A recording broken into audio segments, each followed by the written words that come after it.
You're probably expecting a grand introduction to it all. A big, hello, my name is Wade. I'm 18 and I got a lot of shit going on in my life. Well, that's pretty much it. That's the introduction you'll get from me. I'm not going to try and bend over backwards just to give you the sort of introduction that you'll find in all the other hotshot stories. I don't owe you anything. The least I can give you is an overview into my life, though.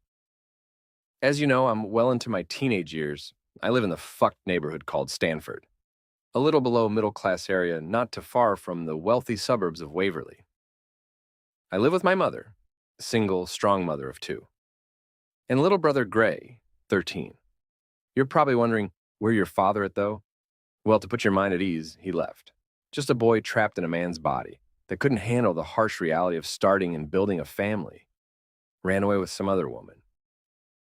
Looking at my social life, I wouldn't necessarily say I'm an extrovert. I do have quite the number of friends, but my inner circle does have its limits. Who are my friends, you ask? I will gladly give you an introduction to my squad. First, you have to understand the dynamic of my friendship circle. There's Wendell, my best friend of 7 years, has no clue where his life is heading, as do I. Messia, female best friend. Know each other for 7 years, too. The three of us met in the same primary school. And Darren, who I've just met recently, but that fucker just crept into my heart. You won't really hear about him because he isn't around most of the time. Oh, and on a less important note, my outer circle, Alex, a fearless fool, pursuing a career in music. Josh, a half-wit consumed with living the life of gangster. He's very bad influence. But you always have to have one in your life for balanced purposes. Now that you're familiarized with the kind of people I keep in my life, we can get into the thick of it. School isn't where I choose to be, but that's where I find myself now. Don't you ever feel like bending Mrs. Carey over while she writes equations on the board? Asked Wendell, one thing I forgot to mention. Wendell is overtly sexual, as am I. I'd rather have her solve for X while she rides my dick, I replied. It's worth noting that Wendell and I are still virgins, too scared to interact with our female counterparts. We resort to the wonderful world of imagination to quench our thirst. No, we're not ugly. We just have underlying mental issues regarding the fairer sex. But enough of that. Sitting across the class was Judy, not the most attractive girl around, but definitely someone I see myself with. We rarely speak to one another, reasons being my social anxiety wouldn't let me utter a single word to her, or she just isn't around that often. But today was different. I felt different in some sense. One thing I forgot to mention that my moods often fluctuate. I call them ups and downs. Certain days, my ups have me feeling like I could take over the world, while my downs leave me feeling deflated and depressed. Relishing in the confidence my ups gave me, I decided to speak to Judy. "Hello, stranger," I said. "Judy, why is it that we don't speak too often? You seem like the kind of girl that can manage to hold my attention for longer than 5 minutes," I exclaimed with a smug smile written on my face. Because you're not worth the 5 minutes, so get the fuck out of my face, she said with a smile. Usually that type of comment would have broken me, but I took it in my stride. "Really, you're really going to tell all of this to get the fuck out of your face," I said. All of what exactly? All I see is one skinny dude, too scared to get straight to the point and tell me he likes me, she said. For a moment I paused and thought to myself, damn, am I really that easy to read? Fuck no. I pride myself on mystery. Why, you ask? The less people know about you, the more value you have. The more their curiosity will lead them to do the chasing. Mystery is the secret to immortality. I recollected my thoughts and calmly replied, "I guess I do like you," and walked away, returning to my seat, hoping my little mind game would take effect. It didn't. She just went about her business as usual. So what did that bitch say? Said Wendell with excitement in his eyes. "She's not a bitch. Her name's Judy. Please respect that," I replied. Okay. What did that bitch Judy say? He asked. "Don't bother asking. It didn't go well, but it didn't go bad either," I said. So what next? Asked Wendell. How the fuck should I know? I'm not an expert at these type of things. I don't get it. Why do you want her? Why do you feel inclined to make this bitch your wife? You're only 18. Why try to rush into a relationship at such a young age, though? Wendell asked me. This isn't the kind of conversation that comes up often. Wendell seemed really curious about where I stood on these kind of things, almost as if he had some news to tell me. I feel like she's the one for me. No one really gets me the way she does, and I don't really think anyone other than her ever will, I replied. I've always been closed minded when it comes to females. I just assume that none else is on my mental level except Judy, without any facts to back up my assumptions. How do you know if she's the one if you haven't tried 2, 3, 4, and 5? Look, all I'm saying is don't put all your eggs in one basket. You're still too young to know who is right for you. Keep fucking with these other bitches till you find your preference, because I'm damn sure right now what you want is not what you need, Wendell explained. I sat there in silence for a minute, Wendell's words running through my mind. He really made me think. This was the first time he actually said something with meaning. I guess, but that's just how I feel, and I don't think I'll change that, I said. Fine. But don't expect any sympathy from me when your expectations and shit hurt you. Because I know they will. He said, looking a little annoyed. Enough with the bitch talk. Where's Mezia? And what the hell are we doing after school? Wendell asked. We usually spend our time after school chilling in the park, if that's what you call it. Usually it's just me, Wendell, and Messia that chill at the park. But sometimes Josh, Alex, and Darren would join us. Darren would bring some beer, Alex would start rapping, and Josh would tell stories about the amount of people he robbed or how much weed he sold. We don't smoke, just to make things clear. We'll do what we always do, chill, talk shit, and drink. I'm not coming back to school for the rest of the week, I answered. I still want to know where Mezia is. She's always missing in action, Wendell said. We knew if we couldn't find her at school, we'd find her at the park. A few hours passed, and the agony of school was drawing to the close. The bell rang, and me and Wendell couldn't get out of that place fast enough. Walking home was one of the things myself and Wendell enjoyed. We lived a considerable distance from school, and, as you know, our neighborhood isn't all that glamorous. You just wouldn't know what to expect. From druggies fighting over a needle, people openly breaking into houses or setting up illegal electricity connections. But today was extra weird. Approaching a nearby bush, Wendell and I heard some rather odd sounds coming from there. Being on our usual bullshit, we decided to check things out. Slowly approaching, the sound got louder, and a certain smell came into the air.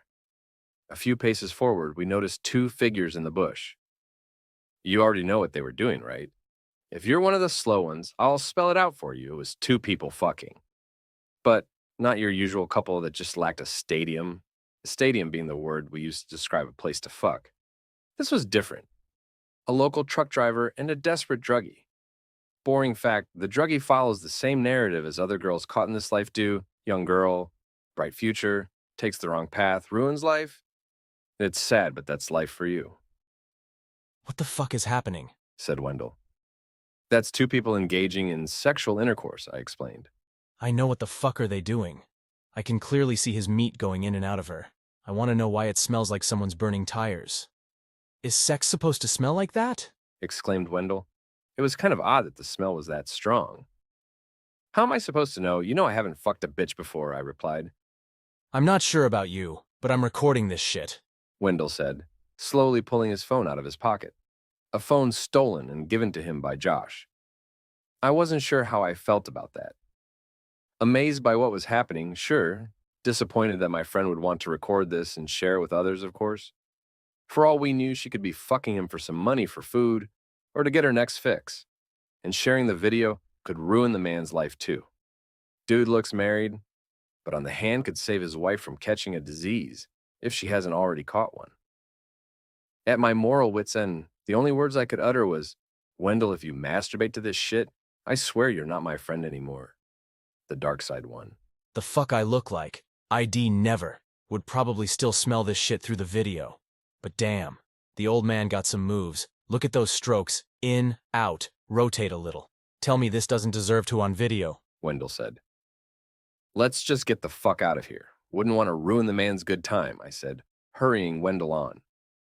Yeah, let's bounce. I do not want to know whether he comes in her or not, Wendell awkwardly said. We got to our respective homes, changed clothes, and went to the park. Not to any of our surprise, we found Mezia already waiting for us. So, are you going to tell us where you've been all day, or are you going to sit there in silence? I asked. I had some things to do. She replied. Medzia, in all honesty, was the most normal of us all.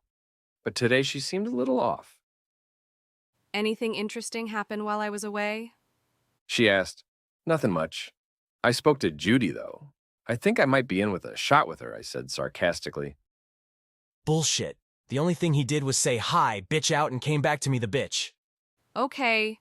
Enough with the B word. I get your point. Wade can't talk to girls and you're in that same fucking boat, Wendell. Mezia replied frustratingly. Mezia's never been a fan of the word bitch. She gets very aggressive at the sound of it. Remember when I said she was normal? Well, she's normal compared to us. She's got her own issues, but she'll explain them to you herself. Doesn't really feel like my place to. A couple of minutes pass, and just as you guessed it, the rest of our circle show up. Josh, hey, I got a surprise for you. Wendell said with a suspicious smile on his face. Surprise my ass. You're always into that weird shit, Wendell. It's a good one, I swear. Just watch. Wendell quickly pulled out his phone and played that disgusting video. What am I watching? Aisha getting fucked by some random-ass truck driver. What the fuck? Delete that shit. You know Aisha was once like an older sister to me, Josh said as he got increasingly angry. Josh reached and grabbed the phone out of Wendell's hand. You could see the anger in his eyes. He clearly felt disrespected. But this time, he seemed to reach boiling point. You know how you always bottle up the annoying shit? Someone does is spare their feelings, and your emotions keep brewing inside until it reaches breakpoint and you just explode. That's what I've just witnessed right now.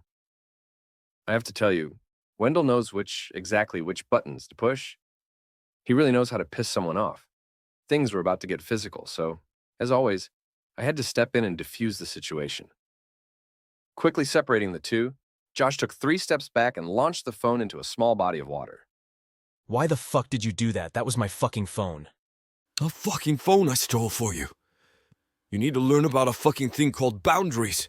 Not everything is a fucking joke. Exclaimed Josh. Silence and calm fell upon us, as Wendell quickly realized that Josh wouldn't hesitate to stab him if felt like it. Josh always walks around with a knife on him. What's disturbing to me is that the knife has some bloodstains on it. As all this unfolded, Alex just sat there in complete silence, with headphones on.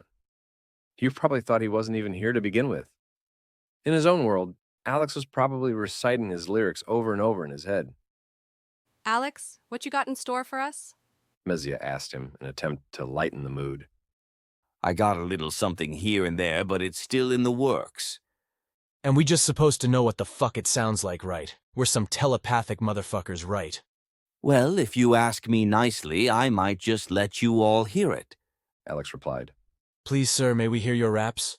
Wendell asked, gently stroking Alex's thigh. As disturbing as that sounds. Okay, but don't ever touch me again, you sick bastard. Alex said in disgust. Alex stood up and stared, rapping.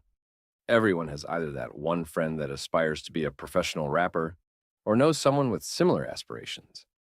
And in each instance, we all lie from time to time about their shit sounding good to spare their feelings, or not to sound like a hater. But what I heard from Alex today was actually good. His ability to switch flows was kind of fire. It was kind of effortless, and the lyrics weren't that bad either. Not bad at all, Alex. Mezia responded, clearly feeling his words. It really hits hard, Alex, we all agreed. You know, Alex, I never got to ask. What's your stage name, bro? I don't have a stage name. I prefer to use the name my mother gave me because it means a lot to me. Alex said. It's understandable why he wouldn't want to adopt a sage name. It kind of gives the sense that he is just being him, being real, and not hiding behind a stage name. If it's Alex you want, it's Alex you get, I guess. Time seemed to fly by, and it was getting kind of late. We were still having fun, just chilling, talking, and sharing the occasional beer. But it was time to get home. We said our goodbyes and made our ways home. Me and Wendell don't live that far away from each other, so we took the same path home. But the walk home was an odd one, though. I'm not sure whether Wendell was drunk or not, but he started asking some weird questions. Questions you'd never hear him ask. Wade, have you ever wondered why we considered those people friends? Why we consider anyone as a friend? Why I consider you as a friend? What the fuck are you talking about? Forget about it. That's just the fucking alcohol talking. He said. That's not something I'm willing to forget so quickly. Wendell seemed kind of unsettled, and as we all know, drunk words are sober thoughts, but I dropped it because I really wasn't in the mood. My downs were starting to creep in. I never told anyone but Wendell about how my mood fluctuates between highs and lows. I just assume that we all go through it, that it's just part of growing up, and it's just the change in hormones, like a woman going through menopause. We got to our respective homes, and I quickly rushed to my room. I always do this to avoid people. I just hate being questioned about why am I down. I hate when people worry about me, when I don't even know what's wrong with myself. I got into my room, shut the door, and just sat in silence. Just me in the dark, cuddled together.